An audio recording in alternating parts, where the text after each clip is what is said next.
नमस्कार, शिक्षालय में आप सभी का बेहद स्वागत है। मेरा नाम है रेणु यादव। एक बहुत ही बेहतरीन क्वेश्चन है, आइए सॉल्व करते हैं। क्वेश्चन है, सिलिकॉन आयनिक कंपाउंड्स क्यों नहीं बनाता, समझा दीजिए।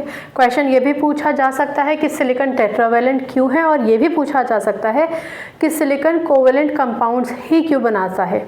तीनों का एक ही आंसर है। सबसे पहले हमेशा याद रखिए, केमिस्ट्री में आधे से ज़्यादा पोर्शन तो सिर्फ और सिर्फ एटॉमिक नंबर पर ही निर्भर होता है। अगर आपको एटॉमिक नंबर पता है तो आप बहुत आसानी से कोई भी क्वेश्चन सॉल्व कर लेते हैं। ठीक है, सिलिकॉन स्पेलिंग तो आपको यहाँ पता चल ही गई है। इसका सिंबल है SI, कैपिटल S। हमेशा सिंबल का पहला अल्फ़ाबेट कैपिटल होता है, उसके बाद का अल्फ़ाबेट स्मॉल होता है। तो ये सिलिकॉन का सिंबल है और इसका एटॉमिक नंबर होता है 14। ठीक है, चलिए सबसे पहले आपको एटॉमिक नंबर को कॉन्फ़िगर करना है। कॉन्फ़िगरेशन लिख दीजिए। कॉन्फ़िगरेशन होगा 2, 8 एंड 4, यानी आपके पास कुल मिलाकर 3 शेल्स थे और उस तीसरे शेल में 4 इलेक्ट्रॉन्स हैं। आप जानते ही हैं कि K शेल को छोड़कर बाकी जितने भी शेल्स हैं उसमें मैक्सिमम कैपेसिटी कितनी भी हो, हर एक शेल में K शेल के बाद बाकी के जितने भी शेल्स हैं उनकी मैक्सिमम कैपेसिटी कितनी भी हो, कम से कम 8 इलेक्ट्रॉन तो होने ही चाहिए स्टेबिलिटी गेन करने के लिए। पर अगर आप सिलिकॉन के इलेक्ट्रॉन्स को बनाना चाहते हैं तो आप कुछ ऐसा बनाएंगे। आप जानते होंगे कि जो आउटर मोस्ट शेल के इलेक्ट्रॉन्स होते हैं वो वैलेंस इलेक्ट्रॉन्स कहलाए जाते हैं। और जब कभी भी आप बॉन्डिंग बनाने की या कंपाउंड बनाने की बात करते हैं तो वैलेंस शेल के इलेक्ट्रॉन्स को ही आप डॉट से एलिमेंट के इर्द गिर्द दिखा देते हैं। तो ये जो 4 इलेक्ट्रॉन्स थे, इन चारों इलेक्ट्रॉन्स को मैंने यहाँ पर डॉट से दिखा दिया है। अब यहाँ एक छोटा सा पॉज लीजिए और समझिए कि अगर मैं इसका एटॉमिक स्ट्रक्चर बनाना चाहूँ तो ये न्यूक्लियस हो गया। न्यूक्लियस के पास ये 3 शेल्स हो गए। ठीक है, K shell, M shell, KL और M शेल। अब क्योंकि M शेल में 4 इलेक्ट्रॉन्स हैं और ये जो पूरा का पूरा न्यूक्लियस है, इस पूरे न्यूक्लियस में मेरे पास सारे 14 के 14 प्रोटॉन इकट्ठे हैं। आप जानते हैं ना कि proton is always equals to number of electron. जितने प्रोटॉन होते हैं उतने इलेक्ट्रॉन होते हैं। सारे प्रोटॉन इकट्ठे 14 के 14 यहाँ पर हैं, जबकि इलेक्ट्रॉन्स जो हैं वो तो बट गए थे। तो अल्टीमेटली क्योंकि प्रोटॉन इकट्ठे एक जगह पे हैं तो इनमें इतनी पावर है कि ये इलेक्ट्रॉन्स को अपने तरफ खींच कर रखे, बॉन्ड करके रखे। क्लियर हो गई बात। अब आप ये समझिए कि ये जो 4 इलेक्ट्रॉन्स हैं, इन चारों इलेक्ट्रॉन्स पर इस न्यूक्लियस में मौजूद प्रोटॉन्स का प्रभाव है, जिसकी वजह से ये इस इलेक्ट्रॉन्स पर एक पुल रखते हैं, एक पकड़ रखते हैं और इलेक्ट्रॉन्स को बाहर नहीं जाने देते। ठीक है, अब आप यहाँ एक छोटा सा पॉज फिर से लीजिए। हालांकि इन शेल्स में इलेक्ट्रॉन्स हैं और हर एक शेल्स के इलेक्ट्रॉन तो एक दूसरे को रिपेल करेंगे ना, नेगेटिव नेगेटिव रिपेल करेंगे, पर उसके बावजूद भी इस न्यूक्लियस में 14 प्रोटॉन होने की वजह से इतनी पावर है कि इन शेल्स में इलेक्ट्रॉन्स के रिपल्शन को भी डोमिनेट कर ये न्यूक्लियस इन चारों इलेक्ट्रॉन्स पर अपनी पकड़ बनाकर रखेगा। इसका मतलब ये है कि इन इलेक्ट्रॉन्स को जाने नहीं देगा। ठीक है, अब इलेक्ट्रॉन्स को जाने नहीं देगा और हमें सिलिकॉन को करना है स्टेबल। स्टेबिलिटी के लिए उसके पास कम से कम 4 इलेक्ट्रॉन और होने चाहिए। तो ऐसी स्थिति में सिलिकॉन करेगा तो क्या करेगा, तो सिलिकॉन कहेगा कि भैया जिसके पास इलेक्ट्रॉन्स की शॉर्टेज हो, जो अपने इलेक्ट्रॉन्स मुझसे शेयर करना चाहे, वो आके मुझसे इलेक्ट्रॉन शेयर कर सकते हैं। ये बात कई एलिमेंट्स के कानों में पहुँच सकती है जिनके पास उनका आउटर मोस्ट शेल कंप्लीट नहीं है। लेकिन आज हम क्लोरीन का एग्जाम्पल ले लेते हैं। क्लोरीन का भी थोड़ा सा जिक्र समझ लीजिए। क्लोरीन जिसको हम Cl से रिप्रेजेंट करते हैं, जिसका एटॉमिक नंबर 17, कॉन्फ़िगरेशन 2, 8 एंड 7 है। अब आप जानते ही हैं कि इसके आउटर मोस्ट शेल में यानी वैलेंस शेल में सिर्फ एक इलेक्ट्रॉन की कमी है। 7 इलेक्ट्रॉन तो है ही ना, सिर्फ 1 इलेक्ट्रॉन की कमी है। अगर 1 इलेक्ट्रॉन इससे कोई शेयर कर ले तो क्लोरीन का ऑक्टेट कंप्लीट हो जाएगा। क्लियर। तो क्लोरीन, जब ये बात पता चलती है क्लोरीन को, तो क्लोरीन अपने बाकी भाइयों के साथ, क्लोरीन के साथ, इसके साथ संपर्क में आ जाता है। यानी एक क्लोरीन यहाँ से आया, अपने 7 इलेक्ट्रॉन्स को लेकर मैंने आपको अभी बताया कि कोई भी एलिमेंट के आउटरमोस्ट शेल के इलेक्ट्रॉन्स को ही आप उसके साथ दिखाएंगे। और ये बात भी आप जानते हैं कि अगर इसके इलेक्ट्रॉन्स को हमने डॉट से दिखाया है तो इसके इलेक्ट्रॉन को भी हम डॉट से दिखा सकते हैं, पर थोड़ा सा अंतर दिखाने के लिए हम क्रॉस का इस्तेमाल कर सकते हैं। ठीक है, चलिए एक क्लोरीन यहाँ से आया, वो भी अपने 7 इलेक्ट्रॉन्स के साथ आया। यहाँ से एक क्लोरीन आया, वो भी अपने 7 इलेक्ट्रॉन्स के साथ आ गया। और यहाँ से भी एक क्लोरीन आया और वो भी अपने 7 इलेक्ट्रॉन्स के साथ आ गया। क्लियर? चलिए अब इन सब ने सभा बिठा ली, सब ने आपस में बात की। क्लोरीन ने कहा भैया एक काम करो ना, मुझे अपना ये वाला इलेक्ट्रॉन शेयर कर दो। ठीक है, सिलिकॉन मान गया।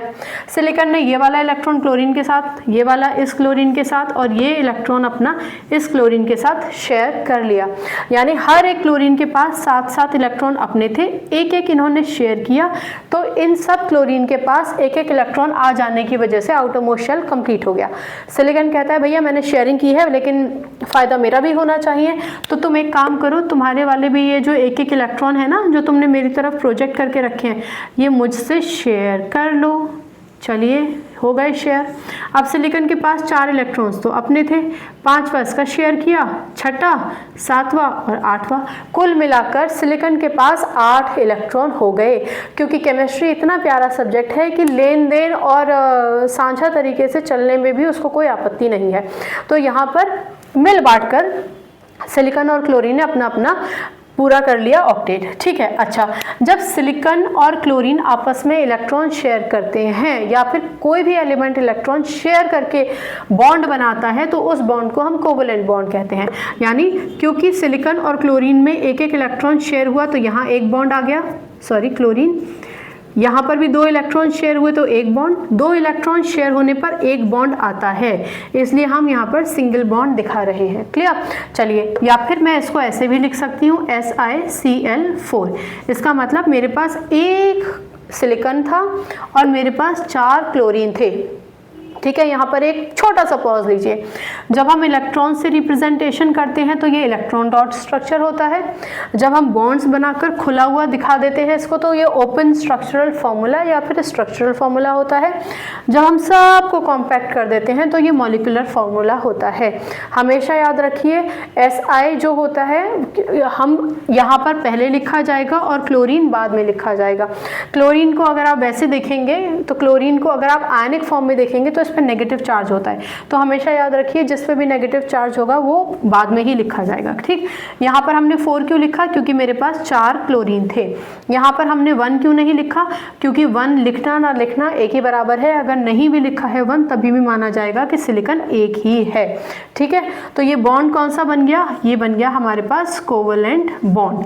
ठीक है, कोवलेंट बॉन्ड क्यों बनता है ये समझ में आ गया। सिलिकॉन टेट्रावैलेंट होता है, इलेक्ट्रॉन शेयर करता है, इसलिए कोवलेंट बॉन्ड होता है। इलेक्ट्रॉन शेयर क्यों करता है? क्योंकि इलेक्ट्रॉन्स लूज करने में बहुत हाई एनर्जी लगती है, आयनाइजेशन एनर्जी बहुत ज़्यादा हो जाती है, वो पॉसिबल नहीं है सिलिकॉन के लिए। ठीक, अच्छा, आयनिक बॉन्ड क्यों नहीं बनाता? इसका जवाब मैंने अभी आपको दे दिया कि भैया सिलिकॉन के जो इलेक्ट्रॉन्स हैं, इन इलेक्ट्रॉन्स को लूज़ करने के लिए बहुत हाई एनर्जी चाहिए।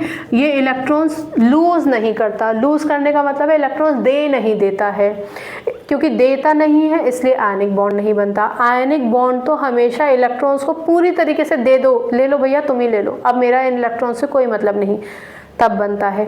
या फिर कोई एटम बोले कि दे दो भैया ये इलेक्ट्रॉन मुझे दे दो पर तुम इससे अब कोई मतलब मत रखना, राइट, तब आयनिक बॉन्ड बनता है। कहने का मतलब आयनिक बॉन्ड इलेक्ट्रॉन्स को पूरी तरीके से देने से या किसी के इलेक्ट्रॉन्स पूरी तरीके से लेने से बनते हैं। सिलिकॉन उस स्थिति में है नहीं, ये तो सिर्फ शेयरिंग ही कर सकता है, इसलिए सिलिकॉन कोवलेंट बॉन्ड बनाता है, इसीलिए सिलिकॉन कोवलेंट कंपाउंड्स बनाता है, आयनिक कंपाउंड नहीं बनाता है। इसको हम कोवलेंट कंपाउंड कहेंगे। ठीक है ना। चलिए, अब अगर आपसे ये पूछा जाए कि सिलिकॉन इलेक्ट्रॉन शेयर करने के बाद किसको रिजेंबल करता है, कौन से नियरेस्ट नोबल गैस को रिजेंबल करता है, तो आप कहेंगे आर्गन, क्योंकि आर्गन का एटॉमिक नंबर होता है 288। सिलिकॉन का एटॉमिक नंबर कितना था? 14। कॉन्फ़िगरेशन क्या था? 284। अब क्योंकि सिलिकॉन ने 4 इलेक्ट्रॉन शेयर कर लिए तो उसके आउटर मोस्ट शेल में अब 4 ना होके 8 इलेक्ट्रॉन हो गए हैं। ठीक है, और कोई भी एलिमेंट कोशिश करता है कि वो नोबल गैस कॉन्फ़िगरेशन अटेन कर ले। और ये सवाल आपसे पूछा जा सकता है कि सिलिकॉन कौन से नोबल गैस को रिजेंबल करेगा अगर उसने अपना ऑक्टेट कंप्लीट कर लिया, तो सिलिकॉन रिजेंबल करेगा आर्गन को। क्लियर? क्योंकि आर्गन के आउटर मोस्ट शेल में 8 इलेक्ट्रॉन होते हैं, इसके पास भी अब इलेक्ट्रॉन शेयर करने के बाद 8 इलेक्ट्रॉन हो गए हैं। ठीक है, सिलिकॉन टेट्राक्लोराइड भी आप इसको कह सकते हैं। सिलिकॉन टेट्रा मतलब 4, क्लोरीन जब किसी से जुड़ जाता है तो क्लोराइड कहलाया जाता है, सिलिकॉन टेट्राक्लोराइड। आई होप इतना छोटा सा लेक्चर था आपको समझ में आया होगा। कोई कन्फ्यूजन है तो पूछ लीजिएगा। हम इस बड़े वीडियो को शॉर्ट्स में डाल देते हैं, डिस्क्रिप्शन में आपको इसका लिंक मिल जाएगा। बहुत सारे लेक्चर्स हैं, प्लेलिस्ट भी बनी हुई है, कुछ समय बाद आपको व्हाट्सएप नंबर भी मिल जाएगा। फेसबुक पे, इंस्टाग्राम पे जुड़ जाइए, ट्विटर पे भी आप जुड़ सकते हैं। और अगर आपको कोई कन्फ्यूजन है तो आप मुझे अब व्हाट्सएप नंबर जब अवेलेबल हो जाएगा तो डायरेक्टली पूछ भी सकते हैं। केमिस्ट्री से अपनी केमिस्ट्री अच्छी बनाइए, शिक्षा ले आइए। अगली बार मिलने तक अपना ख्याल रखिए, खुश रहिए, सकारात्मक रहिए और आपकी जय हो, ऐसा काम ज़रूर कीजिए। नमस्कार।